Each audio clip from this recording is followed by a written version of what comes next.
छत्रपती शिवाजी महाराज हे उभ्या महाराष्ट्राचे आराध्य दैवत. चैत्र शुद्ध पौर्णिमा शके 1602 रौद्र नाम संवत्सरे म्हणजेच 3 एप्रिल 1680 रोजी महाराष्ट्राच्या या महाराजाने रायगडी देह ठेवला. वयाच्या जेमतेम 51व्या वर्षी पदार्पण करत नाही तोच मृत्यूने त्यांचे बोट धरून त्यांना सोबत नेले. शिवाजी महाराजांच्या चरित्रातून आपण काय शिकलो? माणसं जोडण्याची अफाट क्षमता असणारे शिवराय हे एक विलक्षण व्यक्तिमत्व होते. आज मात्र त्यांच्या मृत्यूचाही वापर काही समाजकंटक समाजात दुफळी आणि जाती धर्मात तेढ निर्माण करण्यासाठी करत आहेत. सध्या व्हॉट्सॲप आणि फेसबुक यासारख्या सोशल मीडिया प्लॅटफॉर्म्सवरून शिवाजी महाराजांचा खून झाला होता आणि तो त्यांच्याच काही मंत्र्यांनी केला होता अशी खोटी माहिती मुद्दामून फिरवली जात आहे. वास्तविक शिवाजी महाराजांचा मृत्यू नेमका कसा झाला, त्याविषयी उपलब्ध असणाऱ्या नोंदी आणि सत्य इतिहास याचे समकालीन पुरावे उपलब्ध आहेत का, तसेच यातून होणारे या आरोपांचे खंडन याबद्दल आजचा आपला व्हिडिओ आहे. मुळात पहिला आरोप होतो तो विषप्रयोगाचा. शिवाजी महाराजांवर विषप्रयोग झाला होता का? मृत्यूसमयी महाराजांची प्रकृती नेमकी कशी होती? महाराजांच्या आजारपणाला काही इतिहास होता का? हे आपण आता आधी पाहूया. महाराजांच्या दुसऱ्या पत्नी म्हणजे सोयराबाई साहेब यांनी शिवाजी महाराजांना विषप्रयोग करून ठार मारले असा एक प्रवाद आहे. विषप्रयोगाचा उल्लेख शिवदिग्विजय बखरीमध्ये येतो. शिवदिग्विजयकारांनी प्रामुख्याने तपशीलवार वर्णन केलेलं आहे ते थोडेफार असे. बखरकार लिहितात, महाराजास एके दिवशी बाई विचारू लागली, ज्येष्ठ पुत्र दौलतीचे अधिकारी आहेत, त्यांचे व पदरच्या माणसांचे बनत नाही. माझे मूल लहान आहे, त्यावर सरकारचा लोभ आहे, त्यास संस्थान अधिकार द्यावयाचा की वडिलांचा वडिलांकडे सोपवायचा हे सांगावे. त्यावरून महाराजांनी उत्तर केले की आम्ही मरावे, हे राज्य कोणाच्या तरी स्वाधीन करावे अशी तुमची इच्छा आली काय? बाईस क्रोध उत्पन्न झाला. महाराज मरतील तर बरे असे निखलसपणे वाटू लागले. हा व एकंदर असा बराच उतारा शिवदिग्विजय बखरीमध्ये आलेला आहे. संपूर्ण देणे इथे वेळ मर्यादेने शक्य नाही, परंतु एकंदरच या प्रदीर्घ उतार्यावरून शिवदिग्विजयकाराचा थाट हा एकंदरच कादंबरी सारखा आहे हे आपल्या सहज लक्षात येते. मुळात ही बखर 19व्या शतकात लिहिली गेली. तिचा नेमका काळ आणि कर्ता हेही उपलब्ध नाही. बखरकाराला तपशिलाचे ज्ञान फारच तोकडे होते हे आपल्याला ही बखर वाचताना जागोजागी दिसून येते. सईबाई साहेब 1659 मध्ये मृत्यू पावल्या तरी या बखरकाराने त्यांना महाराजांच्या राज्याभिषेकात उपस्थित असे दाखवले आहे.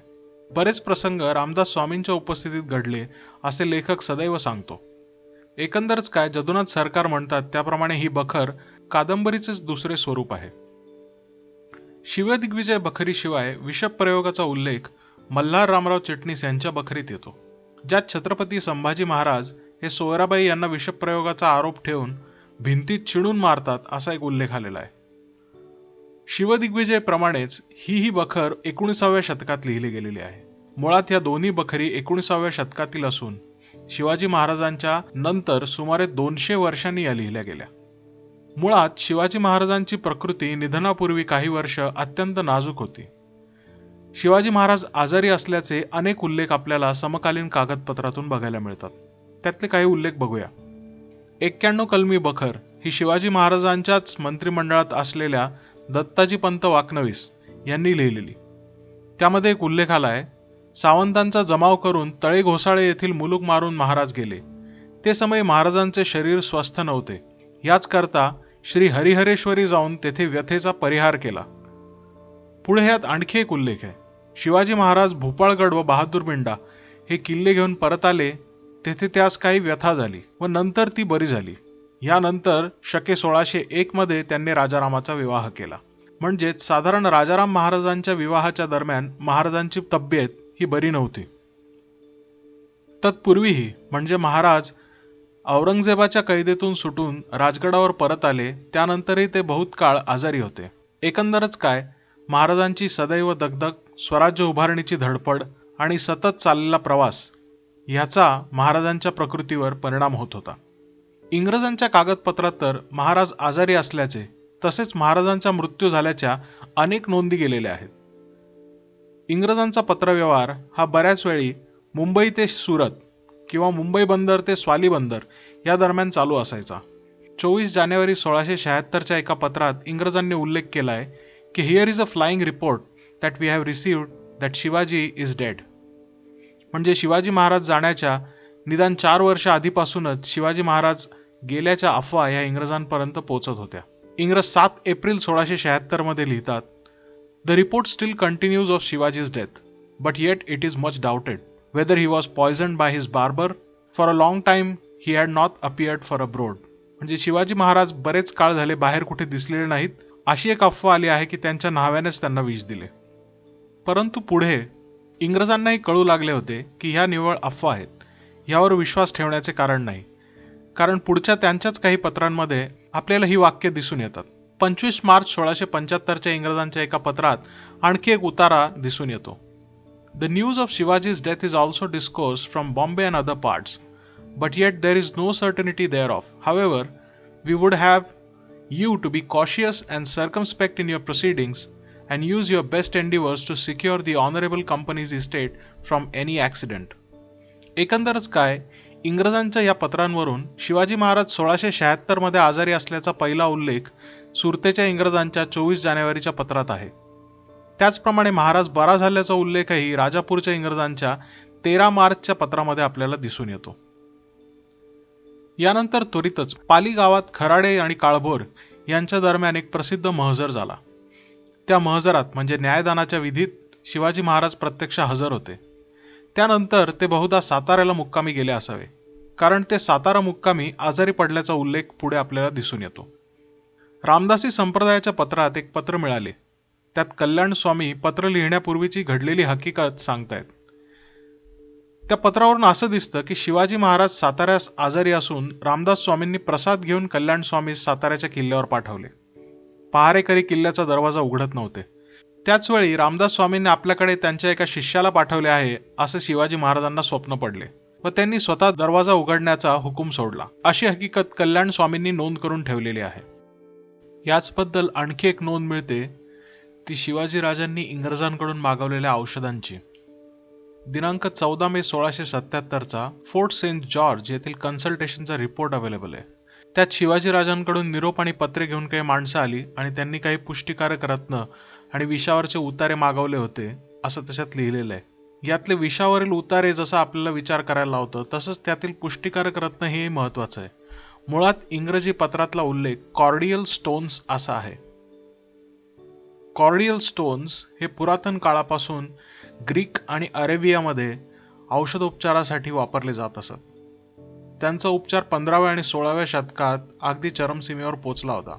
विशेषतः विषमज्वर जो जीवाणूंच्या संसर्गाने होतो त्यावर उपचार करण्याकरता, तसेच प्लेग आणि इतर आजारांवरती उपचार करण्याकरता.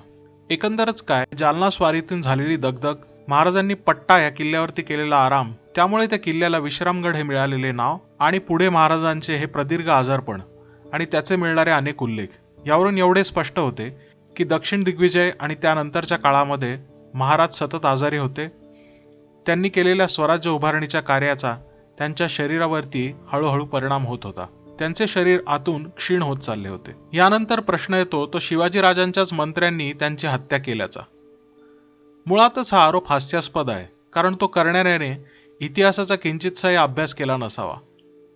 शिवाजी महाराजांचा मृत्यू झाला त्यावेळीची परिस्थिती सभासदाच्या बखरीत स्पष्ट दिलेली आहे. सभासद लिहितो, मृत्यूच्या दिवशी महाराजांनी रायगडावरील मुत्सद्यांना बोलावून घेतले आणि त्यांना सांगितले, तुम्ही चुकूर होऊ नका. हा तो मृत्यू लोकच आहे. यामागे किती उत्पन्न झाले तितके गेले. आता तुम्ही निर्मळ सुखरूप बुद्धीने असणे. आता अवघे बाहेर बैसा. आपण श्रींचे स्मरण करतो म्हणून अवघे आज बाहेर बसविले आणि राजेयांनी श्री भागीरथीचे उदक आणून स्नान केले. भस्म धारण करून रुद्राक्ष धारण केले आणि योगाभ्यास करून आत्मा ब्रह्मांडास नेऊन दशद्वारे फोडून प्राणप्रयाण केले. शके 1602 रौद्र नाम संवत्सरे चैत्र शुद्ध पौर्णिमा रविवारी 2 प्रहरी काळ रायगडी झाला. आता प्रश्न राहतो तो शिवाजी महाराजांची हत्या त्यांच्या मंत्र्यांनी केल्याचा. मूळ नोंदी पाहिल्या तर ऐतिहासिक फारसी साहित्यखंड 6 मध्ये लेखांक क्रमांक 150 मोरोपंत पेशवे यावेळी फुलमरी परगण्यात होते व ते बिदरच्या किल्ल्याच्या आसपास मराठी सैन्याची जमवाजमव करत होते अशी एक नोंद आपल्याला मिळते. सरनोबत हंबीरराव मोहिते हे कराडच्या परिसरात होते अशी आपल्याला नोंद स्पष्ट दिसून येते. इंग्रजांच्या कागदपत्रात अण्णाजी पंडित म्हणजेच अण्णाजीपंत सुर्नीस हे चौलच्या भागात होते हे आपल्याला कळते. रायगडावर सोयराबाई राणीसाहेब, धाकटे पुत्र रामराजे, रायगडाचे कारभारी म्हणून नेमलेले राहुजी सोमनाथ आणि प्रल्हाद निराजी एवढीच मुख्य मंडळी उपस्थित होती. महाराजांच्या अंत्यविधीविषयी देखील उगाच गैरसमज दाखवण्यात आलेले आहेत. शिवाजी महाराजांच्या अंत्यविधीविषयी आपल्याकडे समकालीन साधनात स्पष्ट माहिती उपलब्ध आहे. सभासद बखर सांगते, राजियांचे कलेवर चंदन काष्ठ व बेलकाष्ठे आणून दग्ध केले. स्त्रिया, राजपत्न्या, कारकून व हुजरे सर्व लोकांनी सांगितले की धाकटा पुत्र राजाराम यांनी क्रिया करावी. सर्वांनी खेद केला. राजाराम यांनी अत्यंत शोक केला. त्यानंतर उत्तर कार्य कनिष्ठांनी करावे असे सांगितले. वडील पुत्र संभाजीराजे वेळेस नाहीत याचकरिता धाकट्यांनी क्रिया केली. महाराज सिंहासनाधिष्ठित अभिषिक्त राजे होते. शास्त्रानुसार त्यांचा अंत्यसंस्कार करण्यापूर्वी प्राणप्रतिष्ठा केलेल्या सिंहासनावर त्यांच्या वारसाची विधियुक्त स्थापना करणे गरजेचे होते. धर्मशास्त्रातील नियमाप्रमाणे राजप्रेत राजा केल्या वाचून दहन करू नये असा संकेत आहे. या संकेताप्रमाणेच राजाराम महाराज हे महाराजांचा अंत्यविधी करू शकत नव्हते. त्यामुळे जगदीश्वराच्या प्रासादासमोर बेलकाष्ठे आणि चंदनकाष्ठे यांची चिता रचलेली होती. रामराजांच्या हस्ते महाराजांच्या कलेवराला मंत्राग्नी केवळ देण्यात आला. उत्तर क्रिया मात्र साबाजी भोसले शिंगणापूरकर यांनी राजाराम महाराज यांना समीप बसवून करून घेतली असा आपल्याला स्पष्ट उल्लेख मिळतो. याचे कारण इतकेच की संभाजी महाराज उपस्थित नसल्याने राजाराम महाराज हे प्रजेचे राजे होते आणि श्राद्धविधी करण्यास राजाला अनुमती नव्हती. म्हणून राजाराम महाराज या समीप बसवून उत्तर क्रिया साबाजी भोसले शिंगणापूरकर यांनी केली. या साबाजी भोसल्यांचेच पुढचे वंशज म्हणजे नागपूरचे प्रसिद्ध रघुजी भोसले. आता मूळ प्रश्नाकडे येऊया. प्रश्न राहतो तो शिवाजी महाराजांचा मृत्यू नेमका कशाने झाला याचा. आधी सांगितल्याप्रमाणेच महाराजांच्या आजारपणाला इतिहास होता. स्वराज्य उभारणीच्या उद्योगाने त्यांच्या शरीराला दिवसेंदिवस क्षीण केले होते. अंदाजे 6 मोठी आजारपणं महाराज जाण्यापूर्वीच्या 5 वर्षात महाराजांना सोसावी लागली. महाराजांच्या मृत्यूची बातमी बाहेर फुटली ती इंग्रजांच्या पत्रात आपल्याला प्रथम दिसून येते.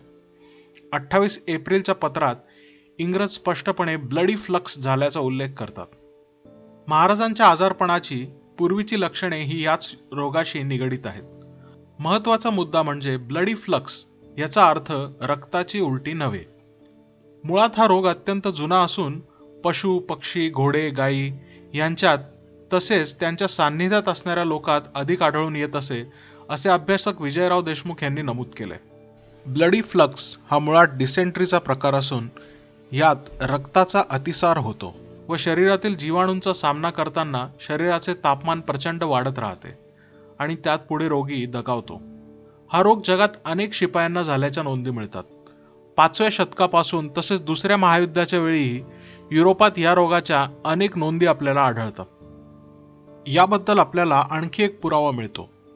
लिस्बनच्या बिब्लिओथिक नॅशनल ग्रंथसंग्रहालयातील एका समकालीन पोर्तुगीज लेखात असे म्हटले आहे की शिवाजी मोरियो देहुम आंथ्राज म्हणजेच अँथ्रॅक्स नावाचा रोग होऊन शिवाजी महाराज मृत्यू पावले. अँथ्रॅक्स म्हणजे काळपुळी सारखा रोग असावा अशी सर्वसामान्य समजूत आहे. श्वासावाटे हे रोगजंतू शरीरात गेले तर निमोनिया सारखी लक्षणे दिसून आठवड्याभरात रोगी दगावतो. अन्नाद्वारे हे जंतू पोटात गेल्यास हळूहळू आतड्यांवर हे जंतू परिणाम करतात आणि अखेर रक्ताचा अतिसार होऊन रोगी दगावतो.